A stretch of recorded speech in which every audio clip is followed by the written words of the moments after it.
Welcome to the deep dive. Our goal here is pretty simple. We take complex source material articles, research, legal briefs, and we just try to distill the core insights you need to be informed. Right. Today, we are undertaking a deep dive into the volatile landscape of abortion access in the United States. And all the threads we pulled, they led us to a surprising, really critical epicenter, Kansas. That's right. We've been handed this intense set of sources that synthesize legal, geographic, and sociological data.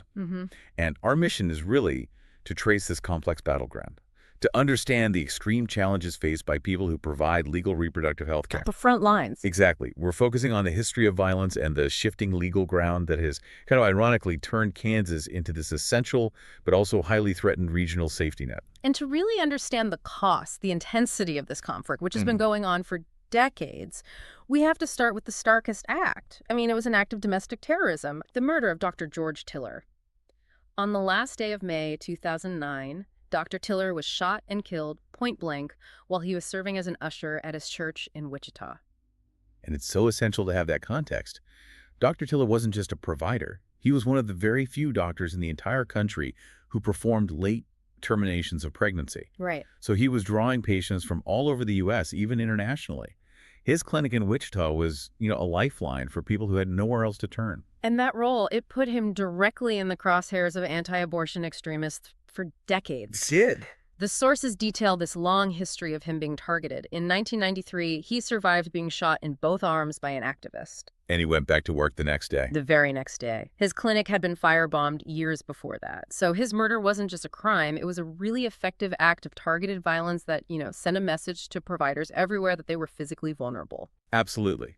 The sources make it clear that Tiller's murder was a calculated strike. It just amplified the national provider scarcity crisis. It turned the few remaining doctors, the ones doing the most complex care, into these high-value targets, and that destabilized care for really huge swaths of the Midwest. And as lethal as that violence is, that's only one dimension of this fight. Right. The sources show us that while extremists were attacking the people, the political fight was targeting the legal foundation. Okay, so let's unpack this legal dimension, because the historical irony here with Kansas is, it's profound. It is. It feels like this battle is happening there because it's so deeply conservative, but the sources point out that Kansas was historically quite liberal on personal rights. Right. Back in 1973, the same year as Roe v. Wade, more abortions were performed in Kansas than in Missouri, Arkansas, Iowa, Nebraska, and Oklahoma combined. Wow. I had no idea. It was a bastion of personal autonomy. So that context helps explain the shift. I mean, that historical liberalism didn't just vanish overnight. It eroded as the political tide turned. And that was strongly catalyzed by these really high-profile events, like the massive anti-abortion protests in Wichita in 1991, the Summer of Mercy. Ah, yes. And while that event didn't, instantly change the law, it galvanized a ton of political momentum. And that's what led Kansas, over time, to adopt these highly restrictive measures. And we can see that erosion through specific restrictions. Banning abortions after 20 weeks, unless the mother's life or health is compromised, severely limiting public funding. But the real legal flashpoint, that came in 2015. That's when Kansas became the very first state to pass a law banning the dilation and evacuation procedure, the D&E. Which is the standard of care for second trimester abortion? The standard of care. And the law's proponents, they framed it using this very emotionally charged language, calling them dismemberment abortions. It made it pretty clear the goal was not medical safety, but, prohibition through public pressure. So this D&E ban was supposed to be the final nail in the coffin for access in the state. But ironically, challenging that specific restriction, it forced the Kansas Supreme Court to rule on something much, much bigger. Precisely. The challenge to that D&E ban is what led to the landmark 2019 Kansas Supreme Court decision. The court struck down the restriction, sure, but their reasoning was what really mattered. Okay. They delivered this sweeping ruling that rooted the right to abortion not in the federal Roe v. Wade standard, but directly in the Kansas Constitution's Bill of Rights. And on what principle? On the inherent principle of personal autonomy over your own physical health and family formation. Okay, here's where the legal mechanics get interesting, and I think we need to clarify this for you, the listener. So what does that guarantee of a fundamental right actually mean, legally? You mentioned strict scrutiny. Can you put that under a microscope for us? I love that framing, because that is exactly what the court does to any future law. It puts it under a microscope. Strict scrutiny is the highest legal bar possible in the U.S. system. The highest bar. It means the state legislature can't just pass a law because they feel like it. They have to prove that the law is narrowly tailored to promote a compelling interest. So what does that mean in plain English? It means if a law restricts a fundamental right, the state needs an extremely good, non-discriminatory reason. And the law has to be the least restrictive possible way to achieve that goal. That is a profound distinction. It means Kansas created its own legal shield that protected abortion access, even if Roe v. Wade were to be struck down federally. Which, of course, is exactly what was being anticipated at the time. And that brings us right up to the present crisis. Yeah. Kansas voters are set to decide in 2022 whether to amend the state constitution to explicitly remove this protection. And if that strict scrutiny shield gets stripped away, the sources anticipate lawmakers will enact just a giddy number of restrictions almost immediately. And this political fight, it coincided almost perfectly with the U.S. Supreme Court's Dobbs decision due 2022, which did, in fact, overturn Roe. So we have this history of violence that decimated the provider base. And then we have this very specific, very robust legal protection that is now under maximum threat. Right. Let's pivot to the practical geographic effect of Kansas maintaining its access, however fragile that might be. About half of the abortions performed in Kansas are already on people traveling from out of state. The clinic data on this is dramatic. It shows the exact moment Kansas went from just a regional provider to a full-on regional safety net. You just have to look at the spring of 2020. During the pandemic. Yes. Texas and Oklahoma, using COVID-19 as justification, they instituted these temporary abortion bans under the guise of restricting elective surgery. And the immediate effect on the clinics in Kansas was just stunning. The Trust Women Clinic in Wichita was flooded. Completely flooded. In just 3 months, from March to the end of May that year, the clinic got 147 patients from Oklahoma and 203 from Texas. Wow. To handle that sudden explosion, the clinic had to rapidly increase the number of days they offered patient care, from 2 days a week to 6. That's the reality of the geography of scarcity. I mean, many of Kansas's neighbors, Oklahoma, Arkansas, Missouri, they all have trigger laws that were set to instantly outlaw abortion if federal protections fell. And they did. So if Kansas also loses its constitutional protection, that Midwestern abortion desert would instantly become bigger than the entire country of France. The sheer burden of travel this puts on women is it's hard to comprehend unless you look at the specifics. The sources use Texas as an example, which serves these huge geographic areas, patients coming from Mexico, New Mexico. El Paso Reproductive Services sees women who just can't afford to travel 5 hours to Albuquerque. And 5 hours is the easy trip. They see patients who travel 24 hours by bus from cities deep in central Mexico, like Aguascalientes. 24 hours on a bus. Yeah. For many women, especially those in hourly wage jobs or, without reliable transport, childcare, adding hundreds or thousands of miles to an already difficult decision just makes getting care completely impossible. And this problem is only compounded by the national scarcity crisis among the providers themselves. The number of abortion providers nationally has decreased by at least 37% since 1982. Which means 87% of U.S. counties, home to a third of reproductive age women, have no provider at all. And the scarcity, it just feeds the crisis. It's not just fewer clinics, it's that the remaining providers are aging. The majority are over 50. Right, and the recruitment pipeline is drying up because of fear and stigma. The situation in North Dakota tells you everything you need to know. The state's only clinic relies entirely on doctors who fly in from out of state. Fly in? Why? Because the local medical community stigma and, frankly, the fear of harassment are so great that they cannot recruit any local physicians. Which naturally leads us into the physical and legal challenges faced by the providers who do remain. They are, truly working on the front lines. And that work has led organizations like the Center for Reproductive Rights to recognize them with a specific title. That title is Human Rights Defenders, or HRDs. And this designation usually applies in international law to people whose work is essential for ensuring a population's fundamental rights. So like activists fighting dictatorships. Exactly. In this case, women's rights to life, health, and privacy.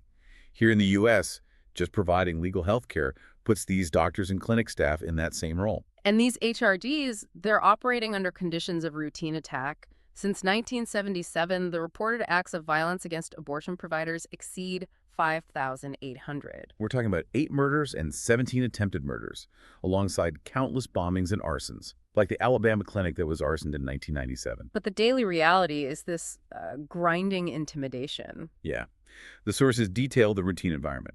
Constant death threats, stalking, smear campaigns where they, send mass emails or a leaflet, a doctor's neighborhood calling them a serial killer. And at the clinics themselves? Protesters routinely block entrances. They take photos and videos of patients and their license plates to track them. They shout epithets, racist, and homophobic slurs. It's a daily gauntlet. What's genuinely alarming here is the documented lack of protection. The sources highlight that local law enforcement is often, and this is a quote, uninformed, unresponsive, or hostile. And in some places, this refusal to act goes beyond just, simple dereliction of duty. What do you mean? There are documented cases where police view the clinic activity as a political issue, not a criminal one. For example, law enforcement in parts of Texas has basically said they believe the clinic brings the harassment and intimidation upon itself. So they're blaming the victim. Essentially, yes. Blaming them for trying to exercise a legal right. And beyond this private violence, the government itself contributes to the targeting through discriminatory legal restrictions. We hear them called TRA laws, targeted regulations of abortion providers. Right. Let's start with mandatory delay and bias counseling laws. How do those work? Well, they're particularly insidious because they use the veneer of health counseling to actively burden the patient. These laws often mandate a 24-hour delay, forcing 2 separate in-person visits. 2 trips, just to receive information that is often biased or medically misleading. The provider is forced to act as an agent of the state, which, as you can imagine, just compromises the entire doctor-patient relationship. And the real-world cost of these delays is felt most acutely by the vulnerable. A woman already traveling hundreds of miles now has to take 2 days off work, get 2 rounds of childcare, pay for 2 tricks or a hotel. It disproportionately harms hourly wage workers, women in shelters, anyone facing economic hardship, and often it just pushes them past the gestational limit where they could have gotten care. Then you have the facility regulations. These are the classic targeted regulations. Yes, mandating that clinics meet these absurdly costly standards, often requiring them to upgrade to ambulatory surgical center specifications, which are, normally for hospitals doing complex invasive surgery. And these are only imposed on abortion providers. Only on them. The sources conclude they have little or no medical justification. Their clear purpose isn't safety. It's to make the services prohibitively costly and just regulate clinics out of existence. So all of these things, the violence, the state restrictions, the geographic hardship, they all feed into this systemic, pervasive stigma. It's a vicious cycle of scarcity and fear. That's the core finding. The scarcity of providers is directly attributed to this fear of personal, professional, and financial consequences. Like what? Doctors worry about protesters at their homes, losing referrals from other doctors, difficulty getting hospital partnerships. We see this in Montgomery, Alabama, where finding backup physicians is, quote, next to impossible. I saw that. Some doctors there require new partners to sign contracts forbidding them from supporting or performing abortions. Exactly. It's professional gatekeeping. And it's not just the doctors who are affected. Clinics struggle operationally because of this general community stigma. Right. Local officials use zoning restrictions to harass them. Landlords won't rent to them. Service vendors, from waste management to repair services, refuse to work with them because they're afraid of being associated with abortion. There's that one Missouri clinic trying to renovate that received 0 bids. 0 bids. Because potential contractors said their main client was the Catholic Church, and they couldn't risk the conflict. The psychological toll this must take on staff is immense. Staff report feeling constantly under siege. And ultimately, the patient suffers the trauma of this hostility. We know patients often arrive so shaky they can't hold the pen to register because the protesters outside. And that hostile environment has caused some women to leave the clinic without care and just not come back, sometimes passing the gestational limit. Yet, despite all of this, there is resilience. That resilience is powerful. You see it in the staff who face this every day, like the assistant manager at Trust Women, Stormy H., who loves knowing that I help people despite facing threats, people calling her racist slurs, telling her she deserves to die. It highlights a really difficult reality. People dedicated to health are operating in what amounts to a war zone. It is the central finding of this deep dive. Abortion providers are fighting a war on 2 fronts. On one side, violence and harassment from private extremists. And on the other, Simultaneous, systemic, discriminatory restrictions imposed by government. all of which directly infringes on women's fundamental human rights to health and autonomy. For the U.S. government to uphold its obligations, it must protect these human rights defenders and repeal these restrictions. Which leads us to our final thought for you to consider. Given the historical scale of this violence, we're talking over 660 anthrax threats reported against clinics since 1998, countless arsons, bombings, murders, and the persistent documentation that local law enforcement is often unresponsive, even hostile. What are the moral and legal consequences for a society that routinely and systemically fails to protect individuals who are ensuring a constitutionally protected right? Something to mull over as you integrate this knowledge.